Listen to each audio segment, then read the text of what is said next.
புதுவுடைமூர்த்தி ஐயாவுக்கு வணக்கம். அனைத்து குருமார்களுக்கும் பணிவார்ந்த வணக்கம். இந்த ஏஎல்பி அப்படிங்கிறது என்னன்னா மிகப்பெரிய ஒரு தாக்கத்தை ஏற்படுத்துது. ஆக்சுவலா முதல்ல எனக்கெல்லாம் ஜோசியத்துலாம் பெருசா நம்பிக்கை கிடையாது. எதுவாக இருந்தாலும் நடக்கிறது போகுது, அவ்வளவுதானே. அதுல என்ன பெரிய புதுசா போய் பார்க்கலாட்டும் அப்படின்னு சொல்லிட்டு நான் வைப்பெல்லாம் திட்டிருக்கேன். ஆக்சுவலா ஒரே ஒண்ணு மட்டும் எனக்கு உண்டு, எதுவாக இருந்தாலும் மேல பகவான் பார்த்துப்பான் அப்படிங்கிற ஒரு நம்பிக்கை இருக்கிறதுனால நான் இதை பத்திலாம் கவலைப்படாம சரி இது பண்ணேன். ஏஎல்பிக்கு வந்ததுக்கு அப்புறம் ஏன் நம்ம நம்மளோட வாழ்க்கையை நமக்கு கொஞ்சம் கொஞ்சமா தெரிய நம்மளால மாத்திக்க முடியும் அப்படின்னு சொல்லும் பொழுது அது ரொம்ப எளிமையாக புரிய வைக்குது. அதாவது ஒரு மிகப்பெரிய ஒரு விஷயத்த சின்ன சின்ன சிறு சிறு துகள்களாக்கி அதை எவ்வளவு பாமரனுக்கு கூட புரியிற லெவல்ல ஐயா புதுவுடைமூர்த்தி ஐயா பெரிய லெவல்ல பண்ணியிருக்காரு. இது ஒரு மிகப்பெரிய விஷயம். ஆனா இவ்வளவு பண்ணிட்டு பயங்கர சாதாரணமா இருக்கிறாரு அப்படிங்கிற நினைக்கும் பொழுது அவர் மேல மதிப்பு மரியாதை எல்லாம் ஏகப்பட்டது கூடுது. நார்மலாவே அவர் மேல எனக்கு ரொம்ப ஜாஸ்தி. இன்னும் போக போக அதை படிக்க ரொம்ப அதாவது பிரமிப்பா இருக்கு ஒரு பக்கத்துல.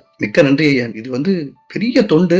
அந்த தொண்டுக்கு மிக்க நன்றி. இந்த இதுல நிறைய விஷயங்கள் கத்துக்கிட்டோம். இது வாழ்வியலா இருக்கு. நாம வெறும் ஜோசியம் அதை மட்டும் படிக்கல, வாழ்க்கைக்கு தேவையான வாழ்வியல் பயிற்சியோட இது கொடுக்குறீங்க. நீங்க உங்களோட பேச்சு ஒவ்வொரு தடவையும் வரும் பொழுதும் எப்படியாவது போட்டு கேட்டுணும் அப்படின்னு சொல்லிட்டு உட்காந்துருவேன். அன்னைக்கு ஏதாவது புதுசா கிடைக்கும், அதை வச்சுக்கிட்டு எங்களை மாத்திப்பேன். ஒரு சிம்பிள் விஷயம், வாழ்க்கை என்பது நிரந்தரமானது கிடையாது. அதுல எதுக்கு வீணா இன்னொருத்தரோட சண்டை சச்சரவுன்னு சொல்லிட்டு ஒரு விஷயம் சொன்னீங்க. அன்னைக்கு அது ஒரு மிகப்பெரிய விஷயம். அது மாதிரி இவர் சாந்தகுமார் ஐயா கோபம் என்பது ஒரு டெம்பரரி பைத்தியம் அப்படின்னு சொல்லிட்டு ஒரு விஷயம் சொன்னபோது அது ஒரு மண்டல பொட்டு நடிச்ச மாதிரி இருந்தது. இப்போ பெறாத விஷயத்துக்கெல்லாம் கோவப்பட்டுக்கிட்டு வாழ்க்கையை இருக்கணும். ஸோ இந்த லேர்னிங்ல ஏகப்பட்ட விஷயங்கள் எங்களுக்கு கிடைச்சிருக்குது.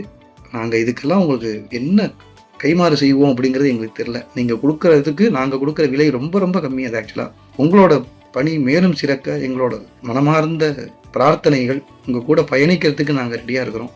எங்களையும் நீங்கள் கூட்டிகிட்டு போகணும் அப்படின்னு வேண்டிக்கிறேன். மிக்க நன்றி ஐயா. நிறைய விஷயங்கள் கற்றுக்கிட்டோம், இன்னமும் நிறைய கற்றுக்கிட்டு இருப்போம்.